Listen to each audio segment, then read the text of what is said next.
trazer a próxima pauta, Mota, daí eu já te devolvo, que é o seguinte, é um trecho de uma entrevista exclusiva concedida aqui ao Hora H do Agro, da nossa parceira Kellen Severo, entrevista que vai ao ar na edição desse final de semana do Hora H do Agro, concedida pelo ministro da Agricultura, Carlos Fávaro. O ministro falou sobre as invasões do MST. Fávaro disse não entender o motivo dos sem terra promoverem ocupações, mesmo com o governo agindo de forma favorável às causas sociais. É legítimo o Estado dar as condições através do programa Minha Casa Minha Vida para que as famílias tenham essa casa própria. É legítimo também um programa de reforma agrária dentro dos rigores da lei. E eu não consigo compreender por que da necessidade de um governo democrático, atento às causas sociais, que apoia essa reforma agrária ordeira, tem um movimento que queira fazer a invasão, que acha que não vai, ninguém vai colocar focinheiro ou cabresto, como você disse. Não precisa, vamos dialogar. Aonde que pode ser feito? Dentro da lei. Não vai tomar terra de nenhum produtor. Se ele quer vender, o Estado compra e assenta as famílias, como já disse. Muito bem. E vai ter terras públicas também. Agora, terra produtiva invadida não dá para ser compactuado. Esse é só um trecho da entrevista exclusiva do ministro Carlos Fávaro a Kellen Severo, e você pode acompanhar na íntegra informações exclusivas nesse final de semana. Hora H do Agro vai ao ar amanhã, sábado, às 5 horas da manhã, com a reprise no domingo, às 6 horas. É só acordar cedo, não dá para perder o Hora H do Agro com a Kellen Severo. A gente trouxe mais cedo justamente por isso, né, Pavê? Quem acorda mais tarde já teve a chance de ver agora aqui com a gente, com exclusividade, um trechinho dessa entrevista do ministro ao Hora H do Agro. Agora, diga lá, Mota, como é que você está vendo a posição do ministro no meio dessas discussões? O ministro ainda mantendo ali um tom crítico ao MST, Mota. Bom, o ministro, muito razoavelmente, fez uma pergunta que merece uma resposta, né? Ele perguntou por que um governo que tem tantas preocupações sociais, ou diz que tem tantas preocupações sociais, precisa de um aliado que invade terras, que ocupa, né? Para usar o eufemismo. A resposta é simples. Ela já foi dada pelo ideólogo da esquerda americana, Saul Alinsky, que treinou a esquerda americana moderna, de onde a esquerda brasileira copia tudo de segunda ou terceira mão em péssima tradução. Saul Alinsky já explicou aos militantes de esquerda: envolva-se em qualquer causa que aparecer na sua frente, porque a questão nunca é a questão é o poder. É por isso que o MST invade terras. Não é para fazer reforma agrária, não é para aliviar a pobreza, não é para dar um pedaço de terra para uma multidão de agricultores vocacionados que não conseguem comprar a sua terra. O MST faz isso como uma estratégia de poder. Quem apoia o MST está se beneficiando de uma forma ou de outra das ações do MST. Agora eu queria só dar fazer uma minha observação, minha contribuição a esse debate. O Pavinato está coberto de razão nos seus argumentos, mas nós não podemos nos dar ao luxo de ser pessimistas. Eu acho que, de alguma forma, a história está do nosso lado, porque a história é cheia de coisas inesperadas. Você faz o seu papel, você faz o que você pode fazer, você faz o que está ao seu alcance e você espera que as coisas caminhem na direção certa. O que a gente não pode fazer é cruzar os braços ou jogar os braços para cima e dizer está tudo perdido. Especialmente quem não pode fazer isso é o Congresso Nacional, que eu acho que nós já faz muito tempo nós não temos um Congresso com essa qualidade. Eu vou te contar, Pavinato, eu hoje peguei um carro com um motorista chamado Sandro. O Sandro veio de lá do ponto onde ele me pegou até a minha casa, falando sobre a revolta e a indignação que ele sente todos os dias quando escuta as notícias.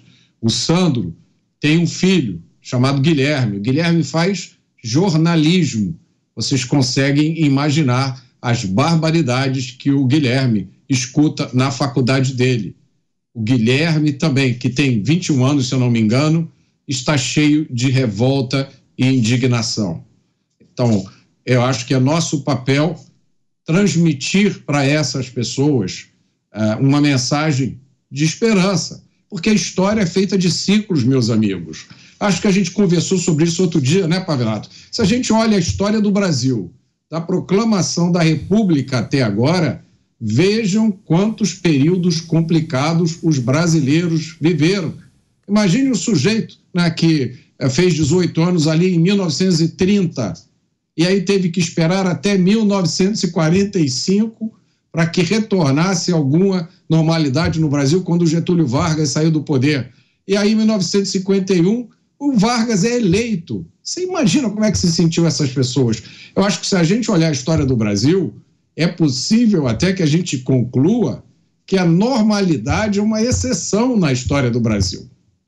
E só mais uma coisa para encerrar, o que a gente está vivendo hoje no Brasil tem muitas semelhanças com o que está acontecendo nos Estados Unidos, né? Com uma grande exceção, que eu já vou dizer antes que o Pavinato diga, nos Estados Unidos a Suprema Corte Americana se restringe a questões constitucionais, mas esse uso indevido do poder e os truques sujos na política, lembrem do escândalo do laptop do Hunter Biden, em que o governo federal americano atuou para suprimir a liberdade de expressão nas redes sociais.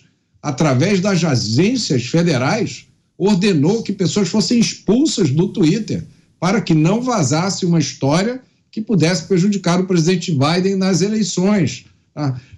Veja o escândalo, o próprio escândalo que o Elon Musk denunciou quando comprou o Twitter, de como havia gente no governo americano que mandava no staff do Twitter americano. Olha, é para suprimir essa postagem, é para apagar essa aqui. E, por último, o processo que foi aberto por aquele procurador democrata de Nova York contra o presidente Trump, que foi um exercício de ginástica jurídica muito parecido com as coisas que a gente vê aqui. Então, eu acho que a luta é a mesma. O mundo hoje está vivendo uma luta pela liberdade, uma luta do indivíduo contra o Estado. E aí, Pavi, desistir não é uma opção.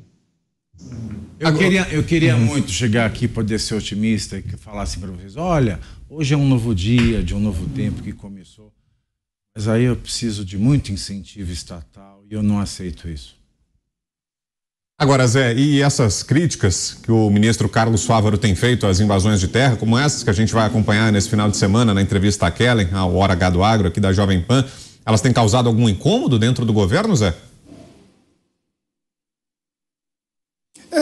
Isso aí confirma a história que eu te falei. O MST é a teuda e manteuda do governo. É uma concubina, daquelas em que a gente tem vergonha eu não, eles têm vergonha de apresentar em público. São amantes, são aliados, mas não andam de mão dadas na avenida nem na praça. E fazem, quando cruzam no shopping, então fazem de conta que não conhecem. E no escurinho lá depois vai se encontrar aos beijos e abraços. É o que comprova o ministro. O ministro fala e tá aí o governo. O que é que diz? O Lula coloca o Stedley dentro do avião, né? Eu converso com pessoas como a senadora Tereza Cristina, ex-ministra, e que ela fala, olha, são sinais. Não adianta blá, blá, blá, blá, blá falar, né? São os sinais que dão, e os sinais são esses, de aliados. Olha, Vitor, a gente está dando uma atenção ao MST, que eu considero o MST uma simbologia de como esta ala que está hoje no governo trata os movimentos sociais endeusados e romantizados.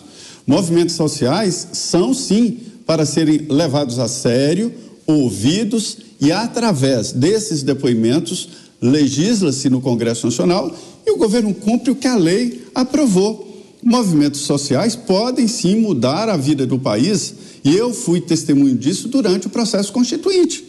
Recheado, lotado de movimentos sociais que vinham para o plenário discutir, e a Constituição tratou muito bem os direitos dos cidadãos, dos deficientes, né? Me lembro de um lobby muito interessante sobre a mulher, sobre o aposentado. Criou-se na Constituinte o SUS, né, que foram buscar na Inglaterra, inspirado na Inglaterra. Enfim, ali, movimentos sociais indígenas, de forma ordeira, foram no Congresso Nacional e se expressaram. É assim que um movimento social deve se expressar. De novo, um documento oficial que é um relatório final aprovado numa comissão parlamentar de inquérito do Congresso Nacional. E ali está no documento oficial mostrando que houve comprovação, e os deputados aprovaram o documento, né, de que houve sequestro, de que houve cárcere privado e que houve invasão de terra. Isso não é um movimento social e não se pode tentar mudar a realidade assim. Veja bem, toda ação, ela representa uma ação contrária, na mesma intensidade. Então, se o MST age com violência e invade terras públicas, está dizendo, olha, nós não acreditamos em lei e autoriza que faz. Eu não estou defendendo, não estou incentivando, muito pelo contrário. E autoriza que os fazendeiros façam o mesmo, ou seja, usem de violência. E isto não é correto, não é o lado certo. Então, quando tingem com esta cor de movimento social o MST, está dando guarita para outras ilegalidades, várias outras, como a urbana, que o próprio ministro citou, de invadir prédios públicos ou que estejam em litígio, são propriedades privadas. E uma coisa que eu tenho a maior falta de paciência, falta água numa cidade lá do interior de não sei o quê, trava a rodovia que passa na cidade. Agora você imagina uma pessoa que vai do norte a sul com a sua família, chega lá, está tudo travado, colocar fogo em pneu, porque faltou água naquela cidade. Quer dizer, isso não pode continuar assim, e essa ideia do MST é que traduz isso aí em repetição pelo país, Vitor. E, Dantas, como é que reverberam dentro do governo essas falas do ministro Carlos Fávaro? Elas têm algum impacto, causam alguma interferência, influem de alguma forma?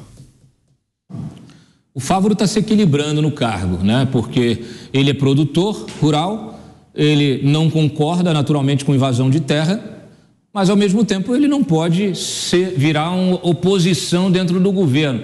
Então faz aí, vamos dizer assim, esses elogios indiretos, essas concessões, melhor dizendo, a questão do Stedley ter viajado para a China na comitiva do Lula, a questão de você ter uma representante do MST no Conselhão. Então ele vai se equilibrando.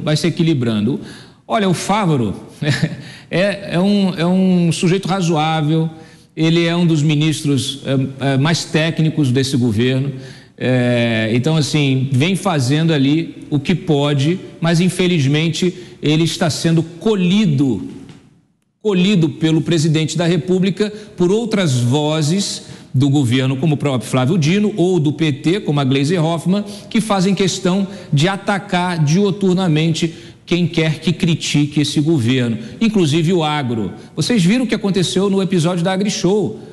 O Paulo Pimenta foi lá, mandou suspender patrocínio do Banco do Brasil. Teve um outro ministro que foi às redes também dizer que tinham que acabar com os financiamentos do Banco do Brasil ao agro. Quer dizer, essa gente é radical. É uma extrema esquerda que não tem condição de governar. O Brasil, gente, é como um grande transatlântico. Não adianta você pegar no leme e resolver dar um cavalinho de pau. Você vai virar, vai adernar, vai virar e vai afundar. Então, assim, é preciso ir manejando com muita calma, inclusive para redirecionar. Você não está gostando desse caminho aqui, você quer ir para o outro lá? Eleja políticos decentes que vão constituir bancadas, que vão assumir posições no executivo. É um trabalho de gerações. Eu compreendo a ansiedade, né, de colegas comentaristas, né, de muitos espectadores, de quererem ver essas mudanças acontecendo rapidamente, mas não é um processo revolucionário, é um processo reformista. A evolução da sociedade, ela precisa ser feita aos poucos, senão o navio afunda. Você acha bem-vinda, Pavinato, bem-vindas falas como essas do ministro Carlos Fávaro, da Agricultura, ou não? Acabam servindo só para dar um manto de oposição e de divergência interna dentro do governo que, na verdade, talvez não exista? Elas servem para confundir, porque quando a CPI do MST chegar no Lula, ele vai falar, não, meu ministro era contra. Mas a presidente do partido é a favor, o ministro do Desenvolvimento Agrário era a favor, ele levou o Stedley junto, ele colocou no Conselhão, mas o Fávaro era contra. Ou seja, é aquele detalhezinho que vai servir, para livrar o seu traseiro das consequências jurídicas de acobertar, de levar para viajar, de ser amigo, ser parceiro e garantidor de um movimento que comete crimes. Eu não sei se o Fávaro faz bem ou se ele faz mal ao Brasil, mas se eu fosse o Fávaro, eu sairia deste governo, sairia correndo, ia muito para longe, até mesmo porque o Ministério da Agricultura e da Agropecuária, ele foi dissolvido de maneira que o Fávaro, ele tem a mesma importância talvez que o ministro da Pesca. A grande estrela deste que foi o grande ministério do governo Bolsonaro, hoje é o Paulo Pimenta. E pimenta num dos outros é refresco.